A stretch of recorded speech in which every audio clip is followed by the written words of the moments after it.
Bem-vindos ao JKCast, o podcast de economia, finanças e investimentos, com José Cobori.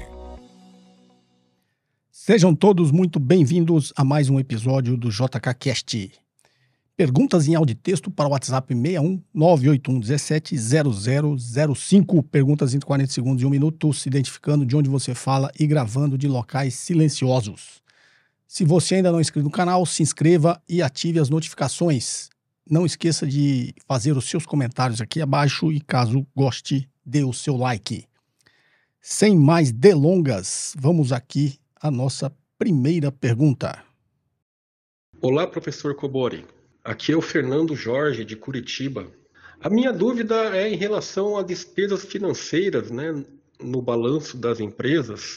A gente percebe que em épocas que a Selic está bem alta, as despesas financeiras praticamente zeram o lucro de muitas empresas, A gente vê que o EBITDA, que é a geração de caixa das empresas, muitas vezes continua ou crescem até, mas a última linha, que seria o lucro líquido, a despesa financeira acaba levando todo esse lucro embora, A minha dúvida é saber se não seria possível, assim como as empresas fazem hedge de câmbio, do dólar, para se proteger, eu nunca ouvi falar que empresas fazem hedge também com contratos futuros de DI. É uma prática que as empresas fazem? E se não for, por qual motivo as empresas não fazem esse tipo de hedge? Bem, Fernando Jorge de Curitiba. Vamos lá, Fernando Jorge. Esse hedge com contratos futuros de DI, as empresas fazem sim, tá? Se você pegar o movimento financeiro, o volume financeiro da Bolsa de futuros, você vai ver que os ativos financeiros são... Eu lembro quando era BMF, a Bolsa de Mercadorias Futuros, ainda era ali separada da Bovespa. Ainda tinha o pregão Viva Voz, a gente ia lá ver os pitches de negociação. Então tinha lá arroba de boi, milho, soja, café. Eram sempre pitches assim, muito pequenos, 3, 4 operadores no máximo. E os 3 maiores pitches de negociação eram dos ativos financeiros, Índice Bovespa, o Ibovespa Futuro, taxa de juros, DI Futuro, e câmbio, dólar, Então você via, os maiores pitches, Aquela confusão toda era dos ativos financeiros, justamente porque você consegue, ele abrange a economia como um todo, Você está fazendo contratos futuros com a visão de hedge ou de especulador, de ir lá tentar ganhar nesses movimentos. Então, a taxa de juros desses 3 pitches de ativos financeiros era o que tinha o maior movimento e até hoje é o que tem maior movimento, porque taxa de juros é tudo, é o preço do dinheiro. Então, você consegue fazer hedge com contratos futuros de DI. Tem vídeos aqui, podcasts no canal que eu explico como funciona isso, tá? Caso alguém tenha essa curiosidade, pode buscar aqui no canal que tem. Então, digamos, os fundos, quem opera ativos financeiros, quem opera dívida, quem opera o mercado financeiro como um todo, tem a possibilidade de fazer hedge no contrato futuro de taxa de juros. E as empresas também têm. Como que as empresas fazem isso? Elas tiverem contratos de dívida, que é o fluxo desse pagamento de capital terceiros que é lançado ali onde você falou na despesa financeira, ele pode se proteger dessas oscilações que pode ter na taxa de juros. É só ele ir lá e fazer um hedge, fazer uma operação inversa. Novamente, quem quiser entender a lógica disso tem aqui no canal. Então, as empresas fazem. Obviamente, as empresas mais estruturadas, mais organizadas, que tem lá um CFO, que conhece como se faz isso e, obviamente, com prudência, Você só faz esses contratos para fazer hedge. Eu sempre conto aqui o caso da Sadia, Ela fazia o hedge ali no contrato futuro de dólar para proteger, Ela estava exposta ao risco cambial, porque ela exporta muito. E aí ela fez, eu suponho, E a lógica diz isso, a história ali nos diz isso, que ela deve ter feito a primeira vez para se proteger, como deu certo, porque quando você faz uma operação no mercado futuro, na realidade o que você perde na vida real, você ganha no mercado financeiro, nesses contratos futuros, e uma coisa acaba anulando a outra. Então é por isso que você está se protegendo, Digamos, você fez uma operação de contrato futuro de dólar, que é o caso da Sadia, que eu também já contei essa história aqui.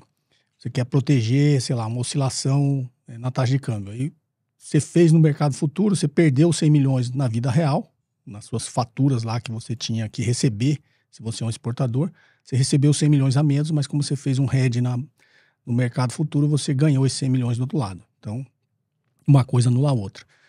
Geralmente a brilhante ideia que a pessoa tem é, puxa, se eu fizesse isso o inverso, né, eu teria ganhado o dobro. Teria perdido 100 na vida real e ganhado 200 aqui e ainda ficar sendo lucro. É o que geralmente a ganância, né?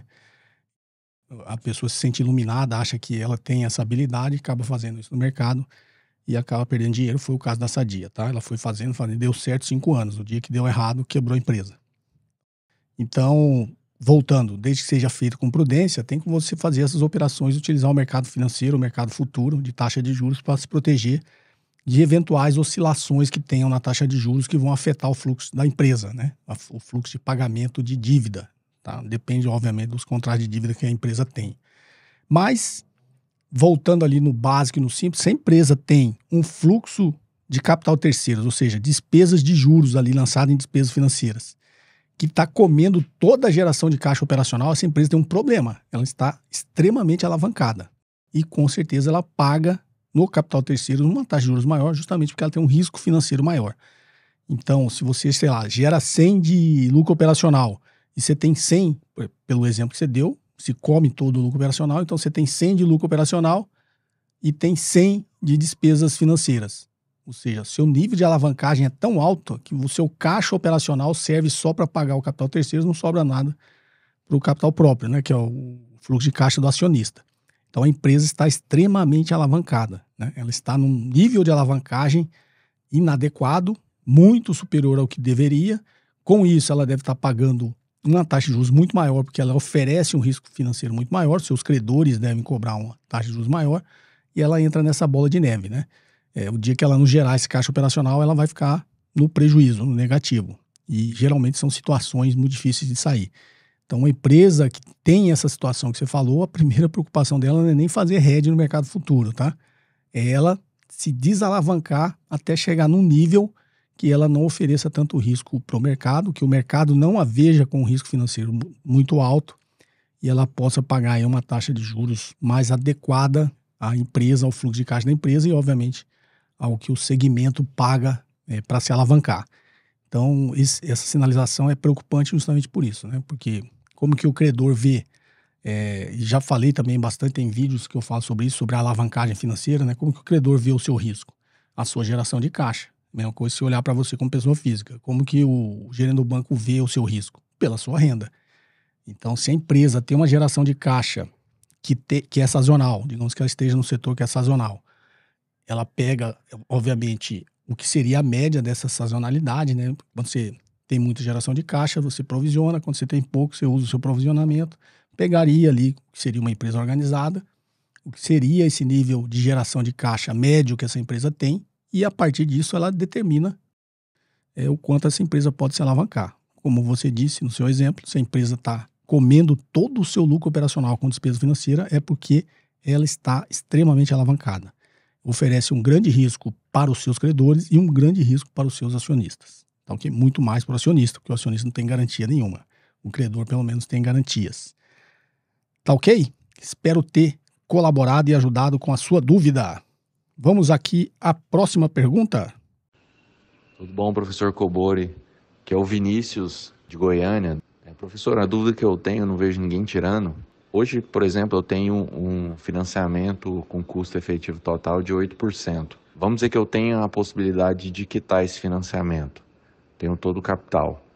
Porém, a renda fixa ela me oferece, claro que no momento, uma taxa melhor. Enfim, um CDB, um Tesouro Selic. Talvez eu possa até travar ali num pré-fixado, né, de longo prazo, não sei. Talvez até num Tesouro IPCA, que vai ficar flutuando, mas me garante ali algo acima da inflação. E aí o que eu vejo todo mundo falando é não compensa você quitar o financiamento, mas ninguém explica, né? Eu queria entender por que o banco perde nesses casos, porque me parece que ele está sendo o perdedor, né? Porque ele me emprestou pré-fixado a 8 e hoje a gente já está com taxas bem diferentes disso. Sei que no longo prazo essa taxa vai flutuando, mas como que o banco não está perdendo? Porque é o que dizem, né? O banco é sempre vencedor. Ele vende essa dívida, ele passa essa dívida para outra instituição, ou enfim. Valeu demais. Tomara que minha pergunta seja escolhida. Bem, Vinícius de Goiânia. Sua pergunta foi escolhida, Vinícius. Vamos lá. Essa sua lógica, geralmente quem está lá, né, te orientando, principalmente sob o ponto de vista das finanças pessoais, fala, ó, sempre compensa você quitar a dívida, porque a dívida sempre é mais cara, né, do que os seus investimentos.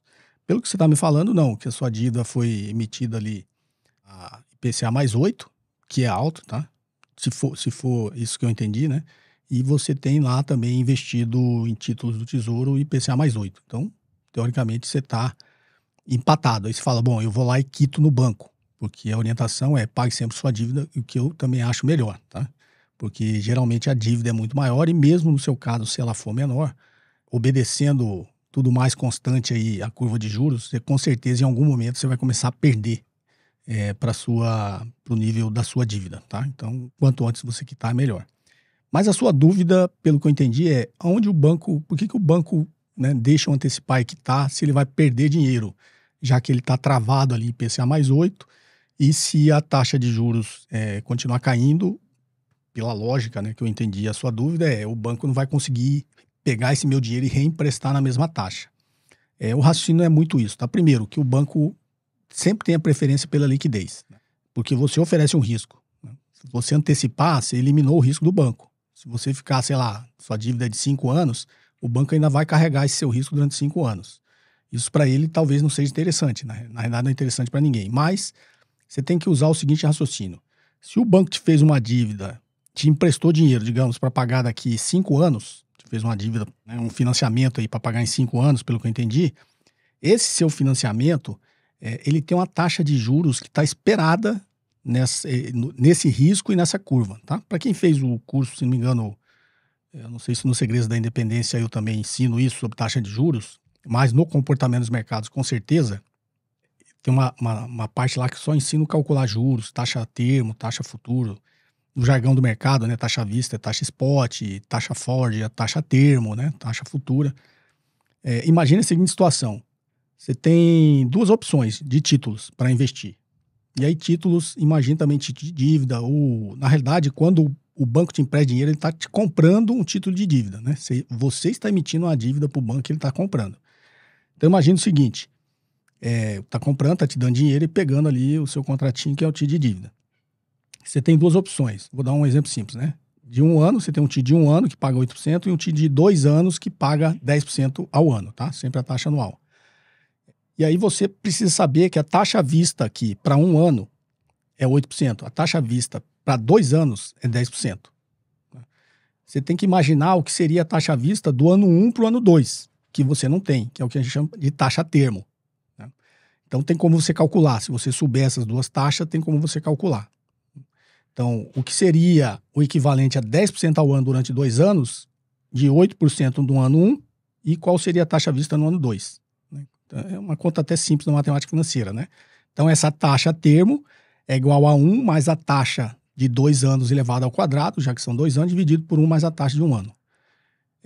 Nesse meu exemplo, que é o que eu sempre dou, tá? Uma taxa de 1 ano de 8, uma taxa para 2 anos de 10% ao ano. Essa taxa forward, né? Essa taxa a termo vai dar 12,04. O que eu estou dizendo? A mesma coisa é você comprar um título que paga 10% ao ano, um título de 2 anos, é a mesma coisa que você comprar 2 títulos de 1 ano. Um com 8 pagando 8% no primeiro ano e o outro pagando 12,04% no segundo ano. Então, você tem como calcular essas taxas, tá? Então, você vê nesse exemplo que o banco, para te emprestar dinheiro por 2 anos, ele já aumentou a taxa. Para te emprestar por 1, no nosso exemplo, tá? Mas é assim na vida real. Não seria esses números, mas, obviamente, esse é o raciocínio. O banco vai te emprestar dinheiro para você devolver em 1 ano. Ele cobrou 8. Você fala, não, mas eu quero te devolver em 2 anos. Quero por 2 anos. Ele vai te cobrar 10% ao ano. Então, ele sempre que a longo prazo, por óbvio, aumenta o risco. Como aumenta o risco, o banco te cobra mais. Uma taxa anual. Então, imagine nesse mesmo exemplo. Você pegou dinheiro emprestado para 2 anos, que é o seu negócio, e está pagando 10% ao ano. Aí você pagou 10% no primeiro ano. Aí você vai falar, não, eu quero quitar agora. Aí você antecipa e quita no final do ano 1. O banco ganhou 2% em cima de você pelo risco que ele cobraria para te emprestar por 1 ano, né? Então, você acabou pagando 10% ao invés de pagar 8%. Então, sempre que você antecipa uma dívida, você está antecipando o dinheiro para o banco e o banco está ganhando dinheiro em cima de você, porque ele já te cobrou uma taxa de juros maior por te emprestar por mais tempo.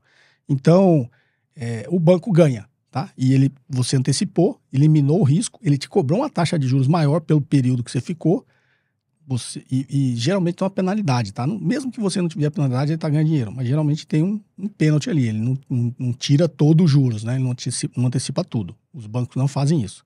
Mas mesmo que ele tirasse, né? Ele já ganhou uma taxa de juros maior pelo período que você ficou. E agora ele tem liquidez, eliminou o seu risco e, obviamente, vai ter liquidez para emprestar para outra pessoa. O raciocínio é mais ou menos esse, tá? O banco não perde dinheiro, tá ok? Espero ter te ajudado. Um forte abraço. Vamos aqui à próxima pergunta? Bom dia, José. Meu nome é Iago, eu falo de Belo Horizonte, Minas Gerais. A minha questão que eu tenho para você não é tanto sobre investimento, valuation, mas sim sobre imposto. Eu tive pensando, refletindo um pouco depois de estudar sobre como que o imposto faz com que uma moeda que inicialmente estava circulando, no fim da circulação dela, ela chegue a zero. No caso, vamos supor que o governo me paga R$100. Desses R$100 eu pago 10% de imposto, ou seja, eu dou 90 para as pessoas, 10 para o governo, e aí acabou o dinheiro para mim. A pessoa que recebeu 90 também vai pagar 10% de imposto, né? Então ela vai passar R$81 para frente, dá 9 para o governo e assim vai. Depois de algum tempo circulando, não vai ter mais dinheiro. O dinheiro vai ter todo ido para o governo, né? R$100 que o governo teoricamente me pagou, ele voltou todo para o governo. Como que isso funciona na economia e qual que é o objetivo disso? Por que a moeda, quando ela começa a circular, o governo vai tirando pedaços dela, tirando pedaços, até que ela chegue a zero e todo o dinheiro volte para a mão do governo? Qual que é a função disso? Bem, Iago de Belo Horizonte, Minas Gerais. Vamos lá, Iago. Na realidade, o seu exemplo, eu entendi a dúvida, mas o seu exemplo é simples e não é assim que funciona, tá? Primeiro, quem cria a moeda é o governo, é o Banco Central, ou seja, é o Estado que cria a moeda. Então, a moeda não nasceu do nada. O Estado, tanto que na cédula lá está lá, Banco Central do Brasil. Então, o Estado cria dinheiro e injeta na economia. Para que ele faz isso? Porque a moeda é necessária para geração de riqueza. É um meio de troca, uma unidade de conta e uma reserva de valor que está na mão das pessoas, das empresas, para gerar riqueza, gerar produção e gerar riqueza. Tá, ok? Por que o governo cobra imposto? Para forçar o curso dessa moeda. Por isso que chama moeda de curso forçado. Obviamente estou falando de países que têm soberania monetária, que emitem a própria moeda. Então, no caso do Brasil, o Banco Central, o Estado, através do Banco Central, emite moeda, cria o dinheiro e injeta na economia. Por que você é obrigado, as empresas são obrigadas a... Por isso que chama curso forçado. Por que vocês são obrigados a usar? Porque o governo só recebe imposto pago na mesma moeda que ele emite. Então, ele força o curso dessa moeda. Então, essa moeda é injetada para gerar riqueza, né, para circular na economia. Quanto maior a velocidade de circulação dessa moeda, mais riqueza vai gerar e, obviamente, mais arrecadação de imposto vai ter. Como a gente viu aí nessas crises, né, inclusive na pandemia, que foi injetado dinheiro como forma emergencial, né, para ajudar as pessoas, ajudar as famílias. E essa própria injeção de dinheiro acabou aumentando a arrecadação do governo, gerou riqueza na economia. Por quê? Porque quando ele injeta o dinheiro, esse dinheiro circula, mas não é 100%. No seu exemplo foi simples. Recebi 100, paguei 10 de imposto, passei 90. E o outro que recebeu 90, pagou 10 de imposto, passou 81. Ele não, se você for raciocinar assim, não é assim que funciona, né? Você recebeu 100. Digamos que se seu 100 é renda. Aí você pagou, no seu exemplo, 10, sei lá, 27,5. Na verdade, não seria nada se fosse o 100, né? Mas só como efeito de exemplo. Você pagou o seu imposto. Você passou os outros 90, mas você passou ele na economia. Você foi no supermercado e comprou alguma coisa, você abasteceu o seu carro. Então, vai ter imposto sobre essa circulação do seu dinheiro, sobre os seus 90, mas não vão ser sobre os 90 total. Vai ser uma parte desses 90, que no caso de uma empresa vai ser sobre o lucro, né? Se for imposto sobre vendas, imposto sobre circulação de mercadorias, imposto sobre prestação de serviços, ele não come todo esse dinheiro. Esse dinheiro vai circulando e vai gerando riqueza, porque senão não faria sentido, né? Todo dinheiro que entrar, sai como forma de imposto, não faria sentido.